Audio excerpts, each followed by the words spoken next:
নমস্কার বন্ধুরা, আমি মনি রান্নাবাটিতে আপনাদের সবাইকে স্বাগত জানাই। চলে এসেছি আজকে চিকেন কষার রেসিপি নিয়ে। এই রেসিপিটা আমি একেবারে ঘরোয়া উপকরণ দিয়ে আর খুবই সোজা পদ্ধতিতে তৈরি করব। চলুন তাহলে রেসিপিটা শুরু করে নিই।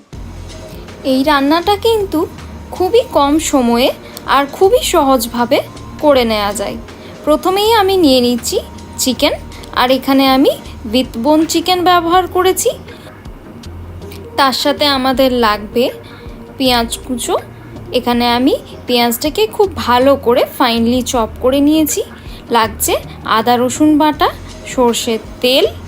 এই রান্নাটা কিন্তু সর্ষের তেলে করলেই বেশি ভালো টেস্ট হবে। লাগছে টমেটো বাটা।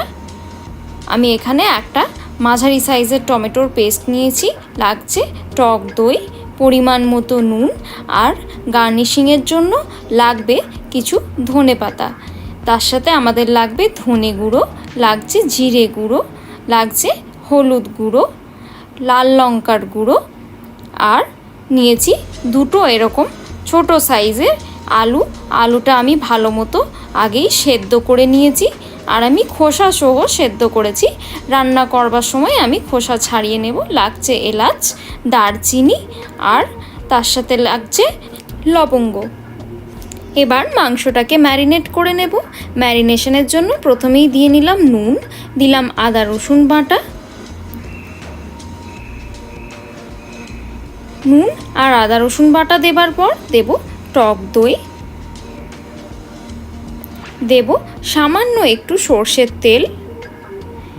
যে কোনো ম্যারিনেশনে তেল ব্যবহার করলে ম্যারিনেশনটা বেশ গামাখা হয়ে থাকে। এবার দেব লাল লঙ্কার গুঁড়ো। এবার সব কিছুকে ভালো করে মিক্স করে নিয়ে 1 ঘন্টার জন্য ম্যারিনেট হওয়ার জন্য রেখে দেব। আপনারা চাইলে ওভারনাইটও ম্যারিনেট করতে পারেন।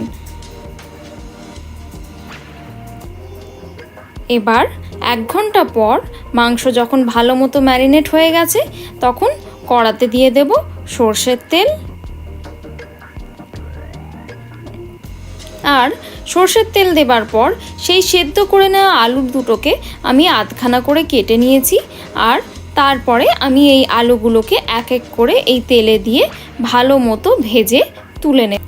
সবকটা আলু ভাজা হয়ে যাবার পর এক এক করে তুলে সাইডে রেখে নেব। এবার সেই একই তেলে দিয়ে নেব দুটো ফাটিয়ে নেওয়া এলাচ, দেব দারচিনি আর লবঙ্গ।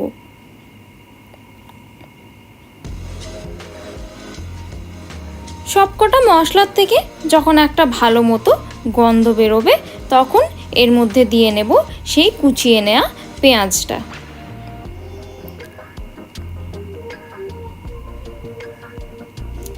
দিলাম সামান্য একটু নুন, পেঁয়াজ যাতে তাড়াতাড়ি ভাজা হয়ে যায়। এবার পেঁয়াজটাকে সুন্দর গোল্ডেন করে একটু ভেজে নিতে হবে।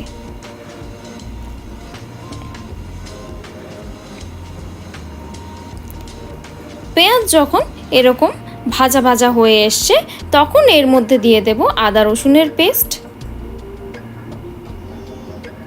তার সাথে দিয়ে দেব এই টমেটোর পেস্ট। আর এবার সব মশলাকে ভালো মতো কষিয়ে নিতে হবে। মশলার কাঁচা গন্ধ যাওয়া অবধি আমরা মশলাটাকে ভালো মতো কষিয়ে নেব। এবার এর মধ্যে দেব হলুদ গুঁড়ো,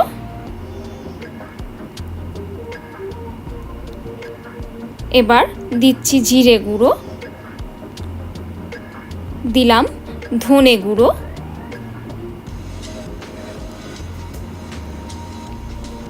এবার সব কিছুকে আবারও ভালো মতো কষিয়ে নিতে হবে।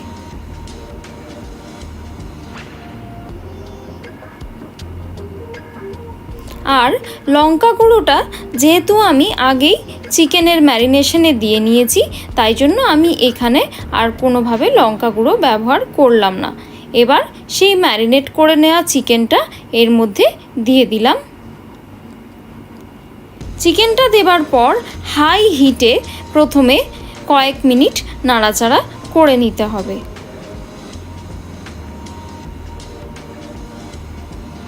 2 মিনিটের মতো ভালো মতো নাড়াচাড়া করে নেবার পর চাপা দিয়ে আমরা এটাকে রান্না করব।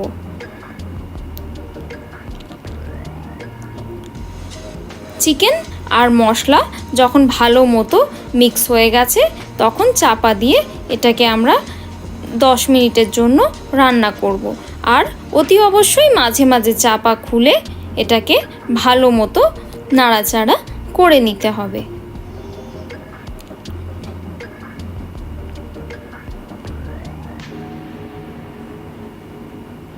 এবার এর মধ্যে দিয়ে দিলাম সামান্য একটু পরিমাণে কাশ্মীরি লাল লঙ্কার গুঁড়ো।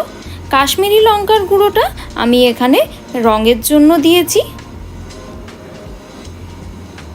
এবার এর মধ্যে দিলাম গরম মশলা গুঁড়ো আর দিয়ে নিলাম সেই ভেজে রাখা আলুর টুকরোগুলো।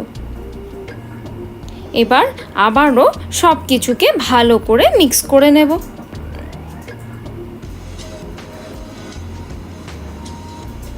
গ্যাসের ফ্লেমটা এখন আমি লো টু মিডিয়ামে রেখে রান্না করছি। এবার চাপা দিয়ে আবারও সব কিছুকে ভালো মতো মিক্স করে নিতে হবে। এ পর্যায়ে কিন্তু আমাদের মাংস খুব ভালো মতো সেদ্ধ হয়ে গেছে আর আলুর সাথেও গ্রেভিটা খুব ভালো মতো মিক্স হয়ে গেছে। অবশেষে ছড়িয়ে দিলাম কিছু ধনেপাতার কুচি। আর এবার আমাদের এই চিকেন কষা কিন্তু সার্ভ করবার জন্য একেবারেই রেডি। আশা করছি আপনাদের আমার এই রেসিপিটা ভালো লেগে থাকবে। ভালো লেগে থাকলে লাইক আর শেয়ার করবেন আর চ্যানেলটাকে অবশ্যই সাবস্ক্রাইব করবেন। ধন্যবাদ।